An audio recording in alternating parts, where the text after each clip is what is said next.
بسم اللہ الرحمن الرحیم۔ حضرات محترم، میں ظہیر احمد اوان اپنی اگلی ویڈیو کے ساتھ حاضر ہوں۔ قرآن پاک کی آیت مبارکہ جس کا مفہوم ہے غالباً 15ویں 16ویں یا 17ویں پارے میں یہ آیت مبارکہ ہے کہ اللہ کا ذکر، اللہ کی پاکی بولو، سورج ڈھلنے سے لے کر غروب آفتاب تک اور رات کی اندھیری تک۔ تو اس حساب سے دیکھا جائے کہ مسلمان کی جو زندگی ہے، اب یہ تو خطاب تو ایک عام ہے سب انسانوں کے لیے، وہ الگ بات ہے کہ کہیں ایسے نہ دین سے دور ہونے والے لوگ جو اسلام کی تعلیمات جن تک نہیں پہنچی وہ قرآن پاک کو نہیں مانتے۔ حکم تو سب کے لیے ہے، ہر انسان کے لیے کہ اللہ کا ذکر کرے، اور ٹائم کیا ہے؟ سورج ڈھلنے سے لے کر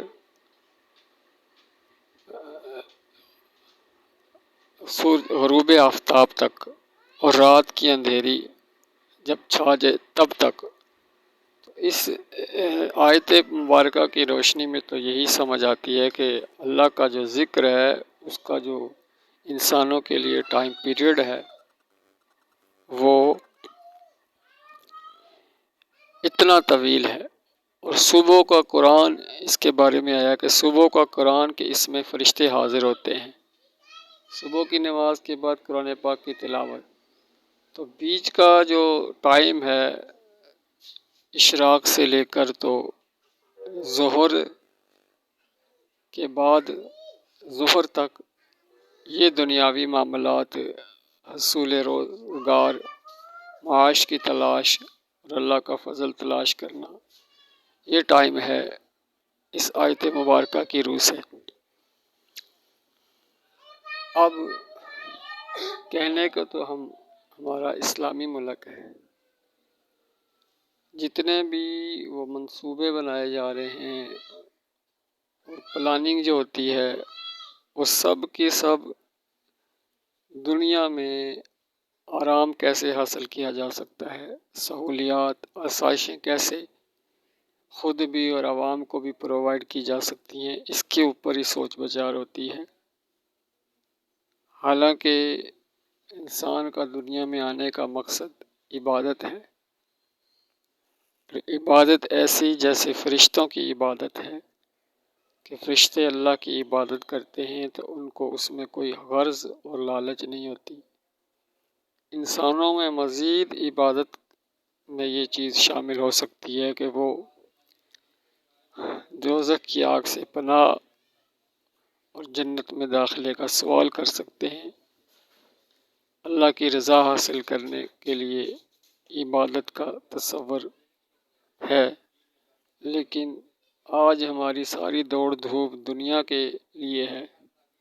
تو حدیث میں ملتا ہے جس کا مفہوم ہے کہ دنیا کی محبت تمام گناہوں کی جڑ ہے،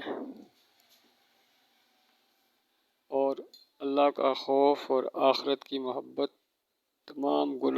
تمام نیکیوں کی اور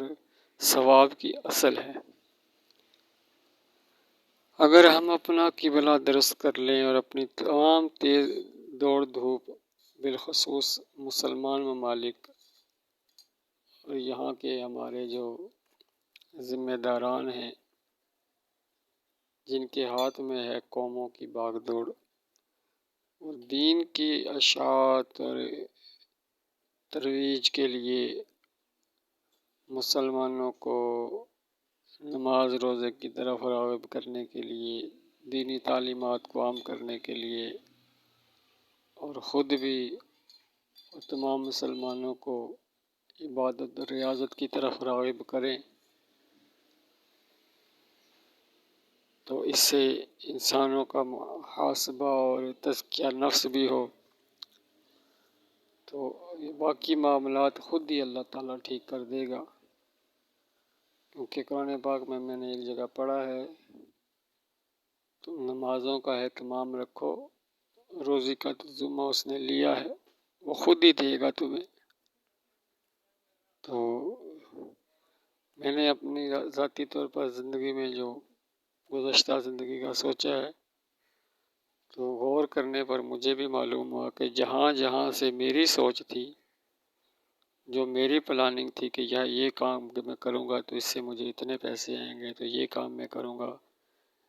فلان جگہ میں جاب کروں گا، تو اس میں سے کچھ بھی نہیں ہوا، یا چند ایک اس کے مطابق بات ہوئی۔ اکثر ایسی جگہوں سے اللہ تعالیٰ نے رزق دیا جس کا وہم و گمان بھی نہیں تھا۔ تو میرا خیال ہے یہ ہر بندے کے ساتھ یہی ہوگا کہ رزق کا وعدہ اللہ ہے، انسان سوچ بھی نہیں سکتا کہ اس کو رزق کہاں سے ملے گا۔ ہمیں جتنے بھی ہم منصوبے بناتے ہیں، آج اگر کسی چینل پہ کچھ سنیں تو وہ ہمارے وزراء کا ایک ہی بیان، ایک ہی طرح کے بیانات کہ یہاں اتنی سڑکیں ہم نے بنانی ہیں، اور یہ کاشتکاروں کو ہم نے یہ سہولیات دینی ہیں، اور فلاں فلاں۔ اس کے ساتھ ساتھ ہر ایک انسان کی دینی تعلیم و تربیت کے حوالے سے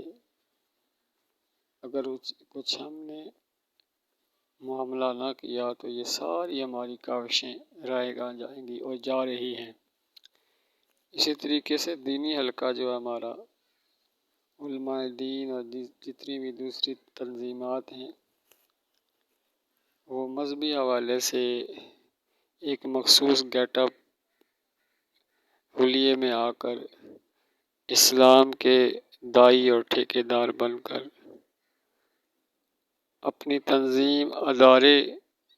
کو ہوئی فروغ دینے کے لیے کوشش کرتے ہیں، اور ہر ایک کی کوشش ہوتی ہے کہ اگر کوئی بندہ ہمارے ساتھ منسلک ہے تو وہ ہمارے ادارے یا تنظیم سے نہ جانے پائے، اس کی اخلاقی اور دینی جو اعلیٰ حیثیت اور جو بھی اس کا عمل ہے، اس کے سمیت ہی اس کو وہ قبول کیے ہوئے لیے چلتے ہیں۔ کوئی اخلاقی روحانی تربیت کا ماحول اس کو نہیں میسر ہوتا، فقط یہ ہے کہ وہ جو چھاپ اس کو لگی ہوتی ہے اس تنظیم ادارے کی، وہی برقرار رکھنا اس تنظیم اور ادارے کا ایم اور منشور ہوتا ہے، اور بظاہر وہ دکھاتے کچھ اور ہیں۔ اگر ایسا نہ ہوتا تو حالات بہتر ہوتے۔ اتنے لوگ دعوے دار ہیں تنظیمات بنا کر اصلاح کے حوالے سے، مسلمانوں کی خیر خواہی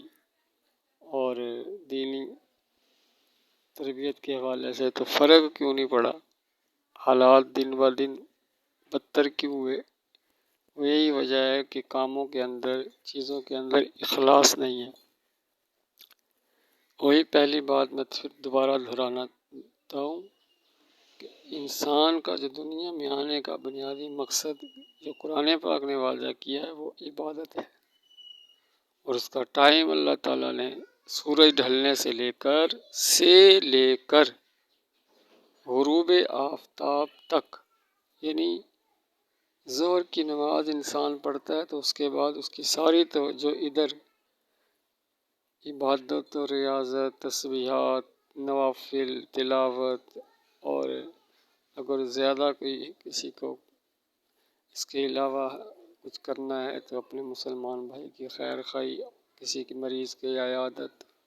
کسی کا کوئی کام کر دینا، یہی ہو سکتا ہے۔ ہر کام جو وہ کرے دین کے زمرے میں آئے، لیکن